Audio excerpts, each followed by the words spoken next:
Why do narcissists copy your personality as well as the personalities of the people around them? Is it a manipulation tactic? Do they know they're doing it? Have you ever experienced a narcissist who just won't answer your questions sometimes? So why don't they answer your questions? What does it mean? How can you tell? Have you ever had a narcissist just up and disappear on you? Well, I have a theory on this, and the answers to these questions might go a lot deeper than you probably think. Let's talk about narcissist codependency and mirroring. Narcissists have a way of copying you or mimicking you, or in some cases, nearly becoming you. And when you think about someone who's a narcissist using mirroring or copying, you probably think of the average narcissist. They kind of take on little bits of the identities of other people. But what you might not know is that this behavior, as annoying as it can be, is often the result of an early childhood issue caused by a lack of mirroring. And while narcissists manifest this by imitating the people around them, any one of us could be affected by this same issue, and we could be manifesting it through our own codependency. And yes, I'm quite serious, so let's talk about it. First, let's define what I mean when I say mirroring. It's the usually subconscious replication of another person's nonverbal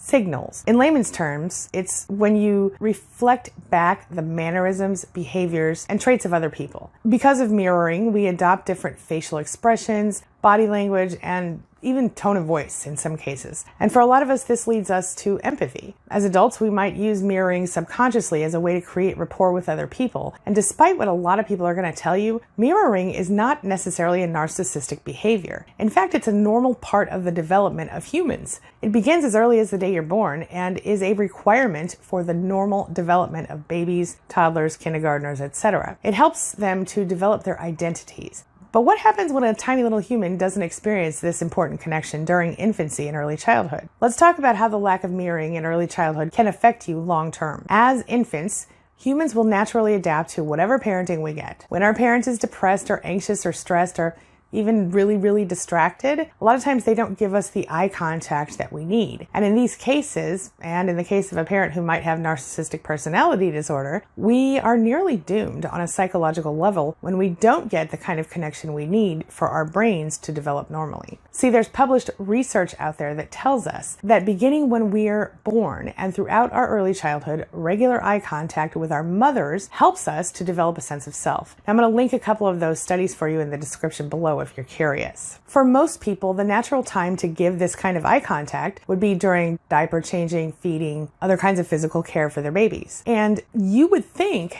that it's sort of a natural thing for most people to look at their babies and talk to them or coo at them or whatever, right? Well, let's talk about good enough parents versus toxic parents. The thing is, most parents do this naturally, even parents who might be considered not good parents by the average person. But even when good enough parents do what comes naturally to them, babies and toddlers will reciprocate and even begin to initiate eye contact and stuff over time. They'll want to connect. But when our mothers have the problems I mentioned, or any other issue that causes them to not focus while they're feeding us and caring for us, for example, the mother might not give us the contact that we'd so desperately have needed to properly attach to her. Well, this leads us to losing not only our ability to develop our authentic selves, but it also leaves us feeling instinctively like our needs haven't been met. That's because we are receiving this unconscious message that we don't matter.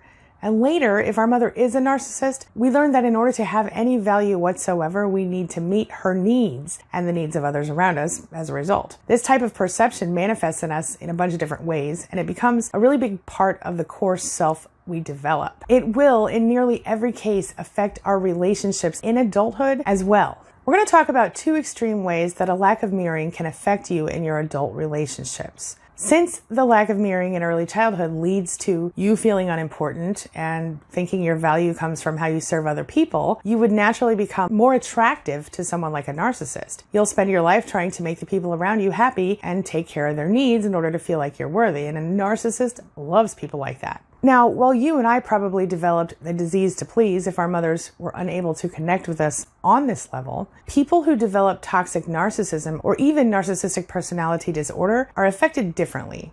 See, when narcissism manifests, it's because those who develop it, well, they've developed the trademark lack of empathy of a narcissist as a result of having felt not understood, not appreciated, and not tuned in with their parent. So unlike those of us who became people pleasers, narcissists are unable to see others as whole people. They can't understand or appreciate the autonomy of anyone else, probably as a result of this. What's worse is that the lack of mirroring in infancy can lead to a really toxic legacy in your family. Because, for example, when a mother doesn't naturally mirror her babies, chances are she didn't receive mirroring in her own infancy and early childhood. As a result of that, unless she becomes self-aware and chooses to develop what's necessary to overcome this and intentionally change the pattern, she's not going to be able to offer this to her own children either, which leads to her trauma being passed on to her children. And this can continue in families for generations. It's really sad. How does narcissistic mirroring lead to copycat behaviors in narcissists then? Well, maybe you've noticed that the narcissist in your life has picked up some of your hobbies or ideas or even certain personality traits you might have. Your reaction might have been to kind of stress out and worry, and then you might have thought, maybe I'm reading too much into this. Or maybe you thought it was an amazing little bit of kismet that you'd finally met your soulmate the way I did.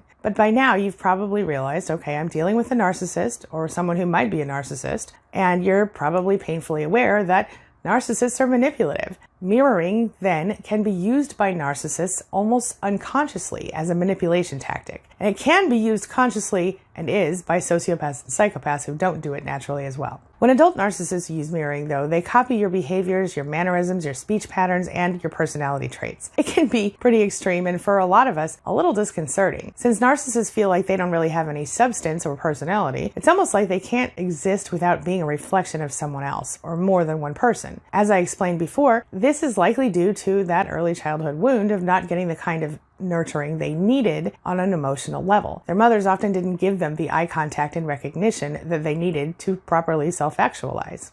So have you noticed how a narcissist will suddenly kind of change their personality or behavior over the years? I mean, it happens all the time. When you're in a long-term relationship with a narcissist, you're going to notice this, like a shift in their personality here and there. It'll happen various times throughout the relationship. Now, for the average narcissist, you might see a sudden shift in personality when they start spending time with a new person. Or if you're talking about a parent, they might even take on some of your own qualities, your habits, or your hobbies as you develop them. And probably this would continue into adulthood. Now, what's really interesting about this is that it can kind of be a tell for you if you really think about it. Because when they do suddenly change or shift and become someone else, a lot of times you can just look around at the people in their lives and kind of figure out exactly what's happening here. Chances are, in most cases, they're either jealous of someone and sort of trying to take on their qualities by mimicking them, or maybe they're obsessed with that person and taking on their qualities, behaviors, or mannerisms for that reason. There are a number of possibilities. But why do narcissists do this? Why do they mirror you in relationships? As you know, narcissists are very competitive by nature, and being in a relationship with one, it can feel like they really want to take your identity in one way or the other. And in the case of mirroring, they, like I said, almost become you on some level. Ironically, they will often find you attractive for whatever quality they eventually take on. And as the relationship progresses, you might find that you actually lose that part of yourself. For a codependent, this can be devastating and have lifelong effects if you're not careful. But what is the psychology of the mirroring behavior for narcissists in adult relationships? Well, there are several reasons that a narcissist might engage in mirroring with an adult in an adult relationship, including the following.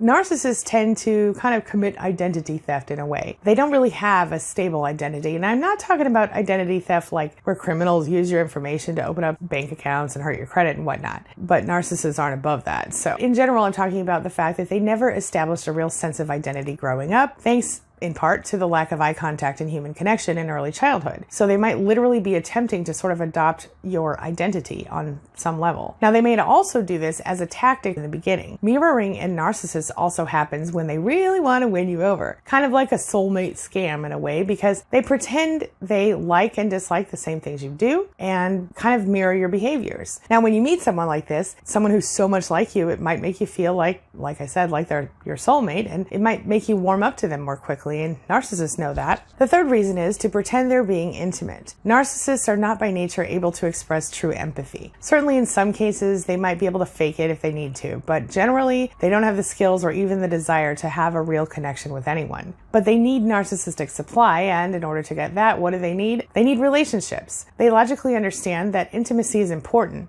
So they pretend, and they learn to do this by watching your behaviors. In other words, they fake intimacy by imitating you. Now, while narcissists will stop actively mirroring you after the love bombing or idealization phase ends, they will also continue to hold on to whatever qualities or traits they've picked up from you, unless and until they find someone else to imitate. Why don't narcissists answer your questions? Have you ever found yourself in this situation wondering why every time you ask a narcissist a question, you never get a straight answer? I know it's extremely frustrating, to put it mildly. We're going to talk about why it is that narcissists don't answer your questions. Number one, they don't think you deserve answers. That's right, you heard me. They really do think you don't need or deserve the answers to your questions. This can be hard to admit to ourselves, but narcissists really don't see us as whole people, or at least they don't see us as people who are quite as real as they are. What I mean is that a narcissist sees you as sort of an extension of him or herself, and at the same time, they see you as somehow lower than or less than they see themselves. By giving you a straight answer, the narcissist would be acknowledging that you in fact are important and that you deserve to be treated like a real-life human. They would be honoring you as someone who they saw as an equal or even superior to themselves. Giving you a straight answer would essentially be acknowledging that you have feelings, thoughts, beliefs, and ideas, and that they are as important as their own. It would mean that they would have to have some level of empathy, and they just plain don't. Which brings me to my next point, number two, they really don't care how you feel. Like I said, narcissists don't have any empathy for you or anyone else. And even when they appear to care how someone feels, you can bet it's only because in that moment it benefits them to do so. Maybe they want something from you, or maybe they want to shut you up so they can go and do whatever it is they want to do. But when it comes to answering your questions truthfully or at all, it would require a certain amount of concern for your feelings, and narcissists can't go there if they're going to maintain the facade that keeps them going. And speaking of false fronts, this brings me to number three. They like it when you're confused. Narcissists don't answer questions because they really do like it when you're confused and uncertain. So rather than give you any sort of clarity, they either don't answer at all, or they only offer very vague answers. Or in some cases, they'll say something that is completely out of context. They might give you a little word salad, or they might straight up gaslight you. In any case, they want to keep you in control, and if you were feeling confused and uncertain, you're going to keep walking on eggshells around them, and that, my friend, is exactly what they want from you. And of course, this is also a way that they can hurt your self-esteem, because when they don't give you a proper answer, that is open disrespect. Which brings me to number four, they want to deflect and project. So when you ask a narcissist a question that feels like an accusation to them, they instantly go on the defense. If you ask them why, they'll tell you something like, I hate being investigated, or you're always accusing me of something. The truth is that narcissists won't answer questions that they deem accusatory in any way, even if they're not accusatory. For example, if you ask them, hey, how come you didn't put your dishes away when you were done? They might turn around and say something like, what are you saying, I'm a slob? Geez. Then they might take it another step and attack you for being so mean to them, or point out all the times you didn't put your dishes away, or anytime you ever let the laundry pile up. Or maybe they'll point out the fact that one time 10 years ago they helped you out by washing your dishes for you, and then they'll ask you, how come you never do anything to help them, despite the fact that you literally bend over backward every day to make their lives easier. Before you know it, you'll be the one feeling guilty, begging them to forgive you for having the nerve to ask them to put their own dishes away, and that's again what they want. Which brings me to number five, they want to kill time. Yeah, one simple reason narcissists don't give you answers is that they have not yet figured out the good lie they're going to tell you. So in order to make time to dream up a real whopper, they stall so they can kill enough time to figure it out. They will keep stalling as long as they have to in order to come up with a believable lie. Or they just might stall long enough that you'll forget about it completely. At least that's what they hope for. After all, they don't feel the need to provide any sort of closure or satisfaction for you. And let's not forget that they are completely happy with leaving you hanging anyway, which of course brings me to my next point, number six, they want to take over your brain. Narcissists love to see themselves as mysterious and fascinating. They enjoy the idea of you being laser focused on them and having to guess what they've been up to or wonder what they've been doing. This offers them the assurance that you're only thinking of them. They want to take up all the space in your head, and by not answering your questions, they feel like they're finally getting the proper amount of attention from you. You won't be able to think of anything else, they think, and that's just how they like it, which is one of the many debts they feel you owe them as their primary source of narcissistic supply. So how do you deal with a narcissist who won't answer your questions? Well, honestly, the best thing to do is to never expect a straight answer from a narcissist. Always take everything they say with a grain of salt, and don't hang your heart on the idea that they might one day be real with you, because they can't. Understand that narcissists will always do their best to leave you hanging and will never give you the answer that you need for the sake of their own agendas. This is both exhausting and painful if you're not careful. But when you can learn to see a narcissist for what they are, limitations and all, you can really empower yourself. Because when you understand what to expect from them and you can identify and label these behaviors, it can really take the sting out of some of it. It's a way you can reassure yourself that it really isn't you and that their manipulation and drama is always about themselves and their own issues. You, unfortunately, just happen to be one of the cogs in their toxic machine, at least until you figure them out. So if you're dealing with a narcissist and you're dealing with someone who continues to disappear on you, every time you turn around, they pull the disappearing act, they vanish, they're out of sight, there are some things to remember. So let's start off with discussing what it actually means to disappear. In the case of my ex-husband, he would usually come home late that night, sometimes the next morning. I would never know where he had been, and he would always be drunk, and God knows what else was going on with him. He would have also stolen all the money out of our bank account, which back then, holy crap, was bad, because even though we didn't have very much money, it would almost inevitably be the rent money or the food money that I needed to pay the bills or feed the kid with. So that was a painful, difficult thing, and it's ultimately one of the reasons I ended up leaving him. But what in general does that mean? What does it mean when a narcissist disappears? Let's talk about it. If I were to ask you, what is the opposite of love? What would your first response be? Hate? Here's the thing. It's not really hate. The opposite of love is actually indifference. And when someone ghosts you, you are experiencing indifference, or at least it feels that way. The emotional effects of this are incredibly devastating, and especially for people who already have low self-esteem, which, as you know, the narcissist has worked very hard to make sure that you have low self-esteem. Am I right? And why does a narcissist disappear? What do you think? Let's talk about that. I mean, don't you at least deserve a basic conversation explaining why this happened to you? Well, the fact of the matter is those people who do ghost, narcissists in this case, are doing so because they don't want to deal with your reaction to them saying, I'm out of here. They're avoiding their own discomfort by walking away from you and not talking about it. They aren't thinking about how it's going to make you feel, and they don't really care. Somebody will be moving along, having a life with a family, and then all of a sudden, boom, their significant other disappears, drops off the planet. It seems to be related to our current culture. That's what the narcissist tells him or herself. This is what everybody does. There's almost always a double life factor with a narcissist, whether it's cheating related or otherwise. But why do they do it, and how do they do it? What's it all about? Let's start here. If we're honest with ourselves, we can admit that most narcissists seem to be looking for something. They're looking for supply. They're looking for love. Well, maybe a different kind of love than we're looking for, but they're looking for something, right? Sure, they might say they want love and caring and hope and all this stuff, but in reality, they feel very uncomfortable if they ever find anyone to love them, which is probably part of the reason you ended up where you are right now. Being in love with a narcissist is difficult, but for a narcissist, being in love isn't really the same as it is for other people. If they were really digging into it, if they were really trying to feel what love is all about, they would have to admit that they're terrified of it. And the reason, in my opinion, that they're so terrified is they're afraid that if they allow themselves to let go and love you for real, you might leave them. Almost every narcissist that I've ever known has had a serious fear of abandonment. And so they tend to doubt your authenticity. Even if you've been with them for 35 damn years, they tend to pretend that you're not authentic or believe that you're not authentically there for them. They devalue you because you love them, because they know they can never live up to anyone's expectations. They also think that other people can't live up to theirs. And the truth is, as we've talked about before, narcissists, they project their negative qualities onto you. We can look at this from a few different angles. First of all, love feels unsafe to a narcissist, and that's why it seems like they're always looking for a better supply. They prefer to be admired because to them, admiration feels safe. It's earned. You see, it's earned, whereas love is given. Even though, in my opinion, love is also earned a little bit. But since the narcissist earns admiration through, in their opinion, their different, experiences and their different credentials and their different accomplishments, they feel a lot safer being admired. And that is part of the reason that some narcissists do the whole double life thing. They want to seek attention, as we all know, but also admiration from a wide variety of people. They would rather have a whole bunch of people admire them than be loved by one person.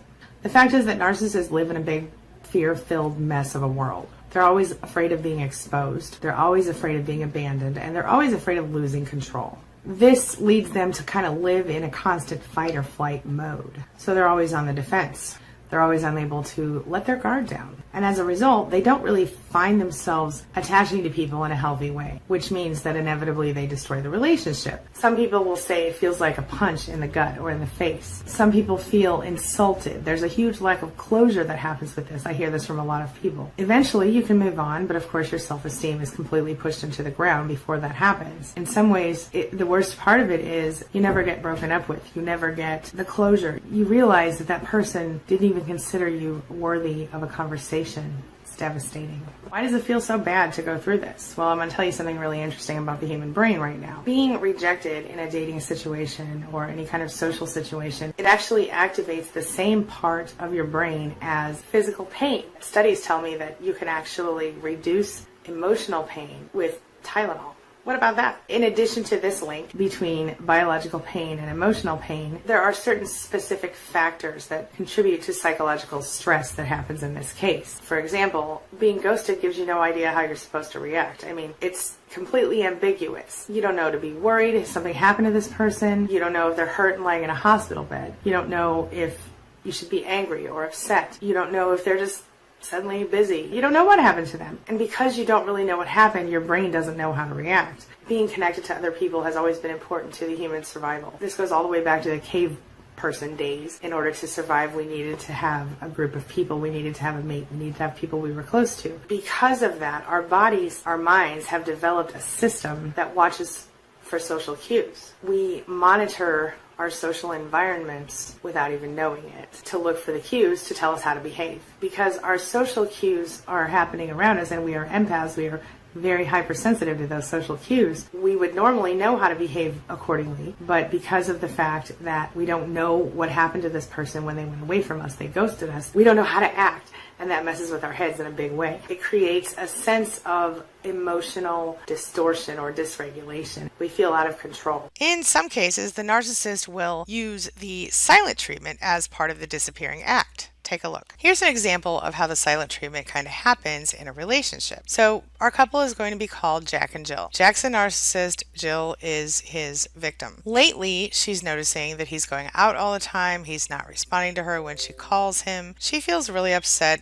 neglected, anxious. So she does what most everyone would do, and she tries to talk to him about it during the next time they're together. Well, at that point, he pretty much tells her she's full of crap, overreacting. He says, I'm done, I'm going out, that's it. He leaves, he goes out with his friends, he gets drunk. She tries texting him, he sees the texts but does not respond to them. Later on, she brings it up again, and he basically ignores her, gives her the silent treatment, doesn't respond to her. And at this point, she begins falling. She's falling. She is getting sicker, she is getting more upset, she is feeling more alone, and he keeps going out and getting drunk. So she decides she's going to try something new. She starts Googling stuff. She comes up with this amazing idea and she thinks, you know what, maybe this is really going to work. I can talk to him, I can fill him in. I figured out this is exactly what he needs to hear. So she's got a plan. But will it work? She isn't sure. So the next day, Jill decides she's going to have a discussion with Jack and she thinks he's going to see the light.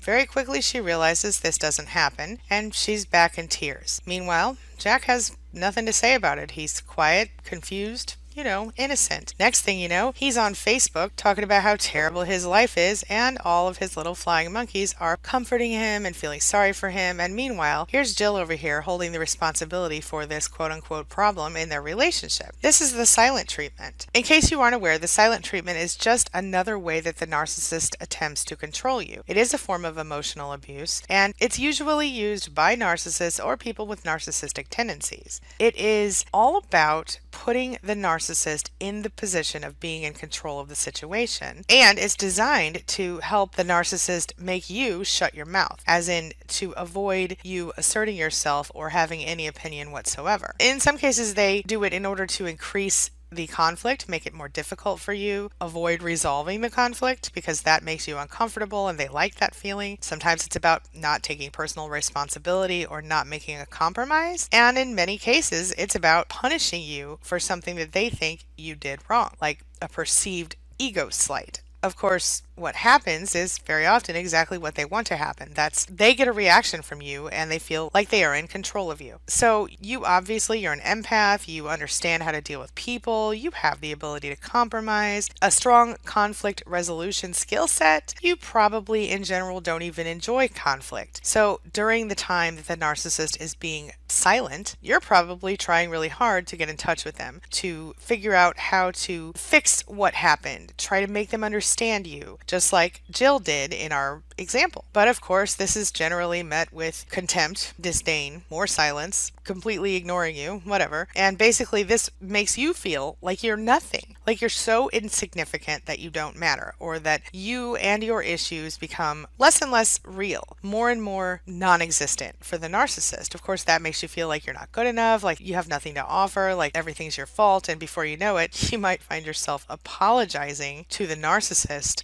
even though clearly you're not the one that should be apologizing. Most narcissists are about as emotionally mature as a toddler or maybe up to a 5 or 6-year-old child. They kind of pout, they don't want to play with their friend in the sandbox, they fight with their friends on the playground, they decide they don't want to share their toys, whatever. It's the same kind of thing. And just like a 5-year-old, like we've talked about recently, a narcissist acts just like a child emotionally. They might refuse to talk with you, angrily storm off, and then you are left feeling like, what in the heck just happened? I'm confused, I'm rejected, I don't understand what the heck just happened. It's the same deal with the child on the playground. But in this case, since the narcissist gets to decide whether or not they're going to talk to you or give you a quote-unquote chance, well then there's this false but strong sense of control. So the narcissist will then demand that you apologize for whatever it was that you may have done, some BS made-up transgression, or maybe just the fact that you had the nerve to, I don't know, set a boundary or ask for equal treatment. Sometimes this makes the narcissist want to abandon you, and then you start the discard phase. And this is when you might start actually present an ultimatum and say, look, this is it, I need to know, yes or no. So then at that point, the narcissist might decide to end the relationship rather than actually admit being abandoned. Because they might think, well, now you've set this ultimatum and you're saying you're going to leave if we don't fix this, and so I'm just going to leave you instead. Ghosting doesn't just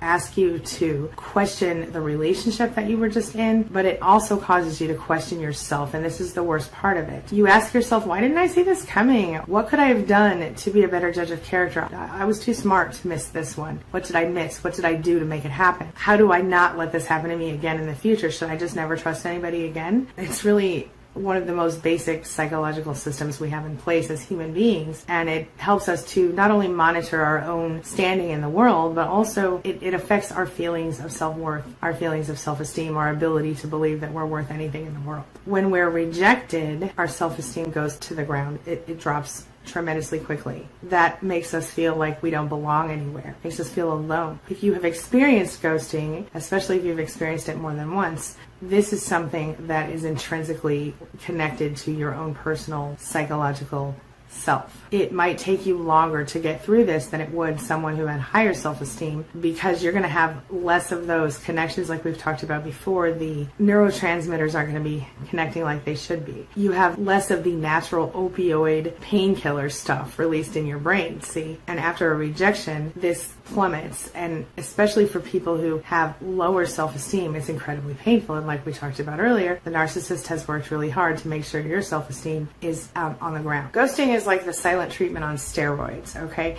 And psychiatrists, psychologists, mental health professionals, they're going to tell you that this is like the ultimate form of emotional cruelty. It basically leaves you powerless and gives you no closure. You can't ask questions. You can't find out what was going on. You can't get any sort of information that would help you to process this experience effectively on an emotional level. It stops you from being able to react in any healthy way at all, and it prevents you from expressing yourself, your emotions, from being heard. It's really important that you can do that in order to maintain self-esteem. So what are you supposed to do to get through this mess? I mean, the fact is that regardless of what the narcissist intended to do, they ghost you because they're being passive aggressive. Whether they know it or not, they're going to leave psychological scars on you from doing this. Obviously, they don't really care if they leave scars on you. They just want to make sure that whenever they're ready, they can come hopping back into your life, and that might be part of the reason they ghost. I once had a narcissist ghost on me, and he spent a holiday and several days around the holiday away from me, and then showed back up in the middle of the night at my house and was very upset that I wasn't sitting there waiting for him, and made up a big lie story about how he had been arrested and all this other stuff. Of course, I never saw any proof of that stuff. So how do you move forward? What do you do next? The first thing you have to remember is that when someone does ghost you, it literally says not one thing about you personally. It has nothing to do with who you are. It has nothing to do with how lovable you are. The fact is, you're lovable, my friend. You're worthy. And even though it feels like somebody walking away from you like that means you're worth nothing, that's not true. It really says a lot about the person who did the ghosting. It says a lot about the narcissist in your life. It shows they don't have the courage they need to deal with the issue of walking away. And I think it's more than courage, it's gumption. They don't want to deal with the discomfort of saying goodbye to you. They don't want to give you the opportunity to say goodbye to them or to say your truth to them. Either they don't understand it or they just don't give a damn. In either case, you're left hanging, wondering what to do, right? But what it all comes down to is that their message is, I don't have what it takes to be a real live grown-up. I'm not mature. I'm not responsible. I don't care how you feel. But here's my thing. If somebody ghosts you, I would consider it an opportunity, especially if that person is a narcissist, an opportunity to take back your life and start doing things the way you want to do them. I know it's painful, and I know you're sitting here going, what the hell are you talking about, Ange? But I'm telling you right now, if you are ghosted by a narcissist, I want you to change your mind. I want you to consider it a blessing. Think about all the people who are still fighting to get away from a narcissist for 30 years, 40 years, and they're still stuck there because the narcissist keeps them in that little ball. If you've been ghosted, I want you to look at this as an opportunity and a gift. I want you to block the narcissist. I want you to proactively become no contact. I don't want you to tolerate one bit of this from anybody. I want you to use it as an opportunity to move forward and away from the narcissist. Even if you know they're coming back in 3 or 4 days, don't tolerate it. This is unacceptable behavior for anyone in a relationship. So when you put it all together, what it all comes down to is that the narcissist is mostly concerned with what the narcissist wants. And when you feel so desperate to know where they are at every moment, that's like supply for them. If you call their phone 150 times and you text them 150 times and they're stressing out and, oh my gosh, this woman won't leave me alone or this man won't leave me alone, that's supply for them. Any emotion that you give them is supply for them. So I'm going to tell you something. In my personal opinion, if I knew then what I know now, what I would do in a situation like that is I would not react to it. If you want them to stop treating you that way, stop reacting to them when they do that. Act like you didn't even notice they were gone. Act like you have no emotion about it. Do not respond emotionally. It's going to be difficult, nearly impossible. Do your best. That will be the only way that you can potentially change the behavior. And the truth is, if you're dealing with someone like this on a regular basis, maybe you need to think about moving on and stepping away from that person, and even just go to be somewhere safely without them, by yourself or with just your kids, so that you can heal and be with people who actually do deserve someone like you in their life. And maybe that means you just love yourself a little harder than you ever have. It's worth a try. Take care of yourself, know that you're not alone, and know that you have support if you need it. Join this family. Let's get connected. So what do you think about this? This brings me to the question of the day. Question of the day. Question of the day. And the question of the day is, have you ever encountered a narcissist who wouldn't answer your questions, and how did you handle it? Have you experienced a narcissist who copied your identity? And if so, were you kind of surprised by the answers I shared today on why that happens? Or did you already know this? Do you agree or disagree with my theory? Have you had a narcissist disappear on you before, pull the vanishing act? And if so, how did it feel to you and how did it turn out? And what advice would you offer our fellow survivors who are also going through a similar situation? Share your thoughts, share your ideas, share your experiences in the comment section below, and let's talk about it. As always, thank you so much for being a part of my day and a part of my life, and hey, thanks for letting me be a part of yours. It really does mean a lot to me. Now, before I go, make sure you take a look at the videos I'm going to leave for you here and here. And while you're here, hit the subscribe button right there so we can stay connected and continue on this healing journey together. I'll see you soon.